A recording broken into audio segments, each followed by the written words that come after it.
Good evening mga boss! Welcome sa ulam serye ni Boss HP. Magluluto ulit tayo ng ulam mga boss. Magluluto pala tayo ng white beans with ribs.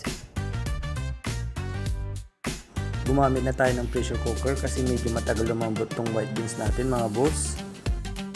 Ayusin na natin tong panggisa natin mga boss. Sibuyas at bawang sapat na mga boss. Umpisa na natin ang pagluluto. Unahin na natin tong mantika mga boss. Maggisa lang tayo ng bawang at sibuyas. Pwede nyo rin lagyan ng luya, depende na lang sa inyo mga boss. Medyo matagal tong pagpapalambot ng white beans natin mga boss. Isunod na natin tong pork ribs natin mga boss.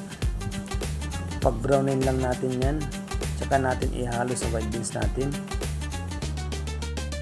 Halo-haloin lang natin para hindi masunog mga boss.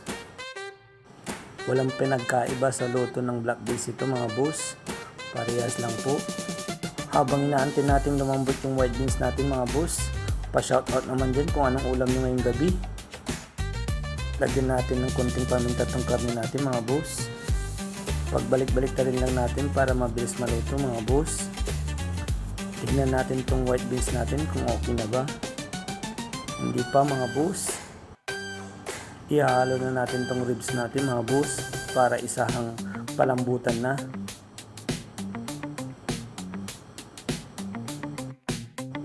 Sa mga family and friends ko dyan, maraming salamat po ulit sa pagla-like and share mga boss.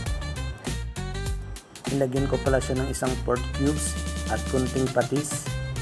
Halo-haloin lang natin mga boss. Pakuluan lang natin ulit para mas mabilis lumambot. Ayun. Tikman natin kung okay na ba yung white beans natin.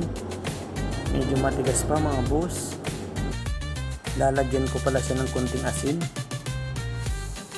Halo-haloin lang natin. Tsaka natin tikman kung okay na ba yung lasa niya.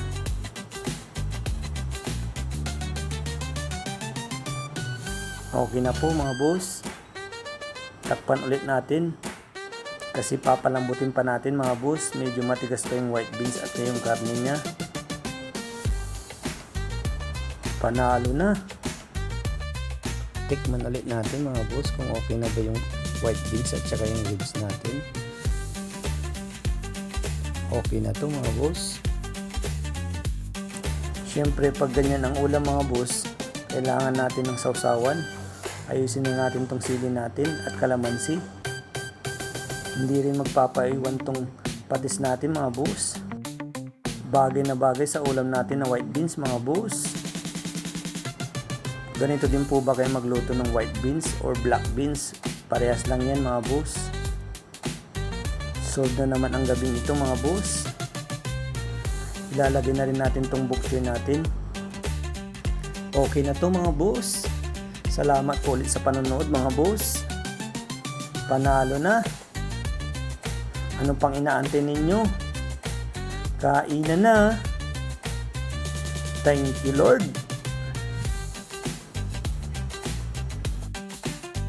Panalo ulit mga boss.